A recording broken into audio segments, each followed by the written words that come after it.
त्रिकोणमिति के कुछ अनुप्रयोग कक्षा 10 प्रश्नावली 9.1 एनसीईआरटी।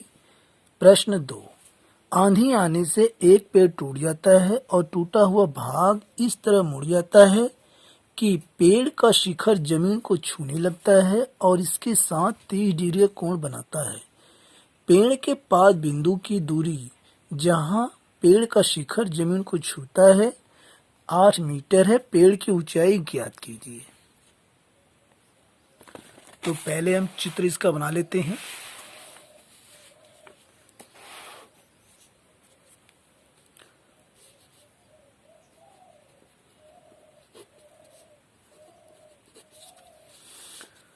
तो ये हमारा पेड़ है।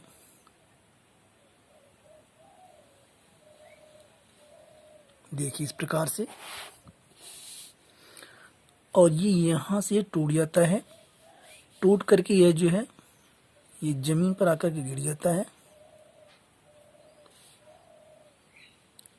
ये ऐसे। तो यहाँ पर एक बात कॉमन है कि ये जो हिस्सा है ये इसके बराबर, क्योंकि ये ही जो है यहाँ टूट के गिरा है। यहाँ से टूटा है, पूरा टूटा नहीं, यहाँ लगा हुआ है और ये आकर के यहाँ जमीन पर मिल गया है। तो यहाँ ये जो जमीन से आके मिला है ये पेड़, यहाँ ये जो कोण यहाँ पर बनता है ये इसमें दिया हुआ है 30 डिग्री कोण बनता है। तो ये 30 डिग्री कोण बन गया। और यहाँ ये कह रहा है कि पेड़ के पाद बिंदु, ये पाद बिंदु है, पेड़ के पाद बिंदु की दूरी जहां पेड़ का शिखर जमीन को छूता है, ये यहां से यहां तक की दूरी, ये दूरी 8 मीटर है।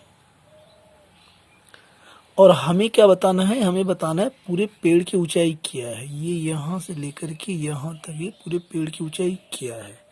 तो पेड़ की ऊंचाई को हम मान लेते हैं h, और यहाँ पे ये जो है इसे हम मान लेते हैं x1, और ये हमारा हो जाएगा x2। और यहाँ नाम दे देते हैं a, b, और यहाँ कर देते हैं c, और ये d। आप अपने मन से नाम जो है दे सकते हैं। तो यहाँ पर देखिए सबसे पहले हमें लिखना होगा माना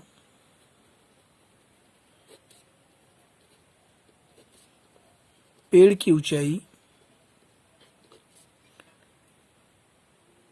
बराबर h मीटर, यानी कि ये कैसे आएगा, ये हमारा आएगा x1 plus x2, x1 plus x2 और ये मीटर, इस प्रकार से आएगा।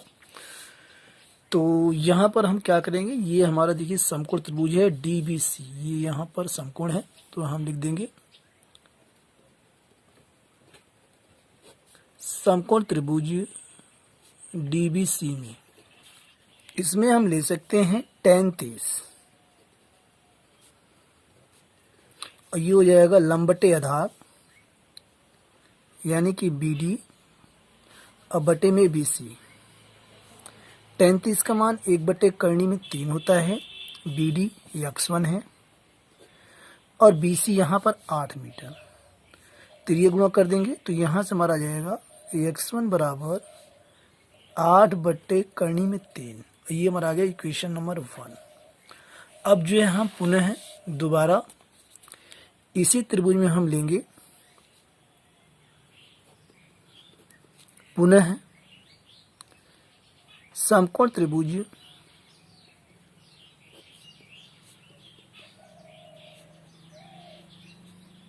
DBC में, और अब की बार हम लेंगे cos 30। cos 30 का फार्मूला होता है आधार बटे कर्ण। तो ये हमारा हो जाएगा BC और बटे ये CD।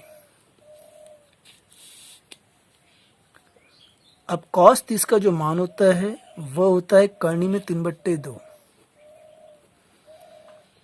इक्वल टू BC यहाँ पर 8 है और ये CD यहाँ पर हमें निकालना है।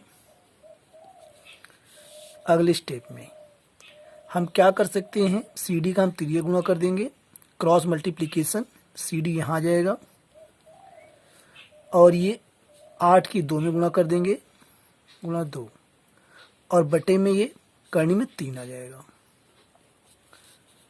तो यहाँ पर ये हमारा सी डी, और सी डी हमारा जो है वह है हमारा, ये देखिए ए डी, और ये सी डी दोनों बराबर है, ए डी बराबर सी डी। चूंकि ये जो ए डी है यही टूट करके यहाँ गिरा है, इसलिए दोनों ये बराबर है।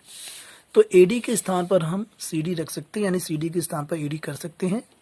तो ए डी बराबर हमारा आ गया 8 दूनी 16, 16 बटे करनी में 3, और ये ए डी यहाँ पर क्या है x2, तो यहाँ हम कर सकते हैं x2 बराबर 16 बटे करनी में 3, और ये हमारा इक्वेशन नंबर 2। अब ये x1 और ये x2 ये दोनों हमारे आ चुके हैं, और हमें निकालना है ये पूरा ए बी, यानी ये एच, यानी पेड़ की ऊंचाई। तो यहाँ हम लिख देंगे, अतः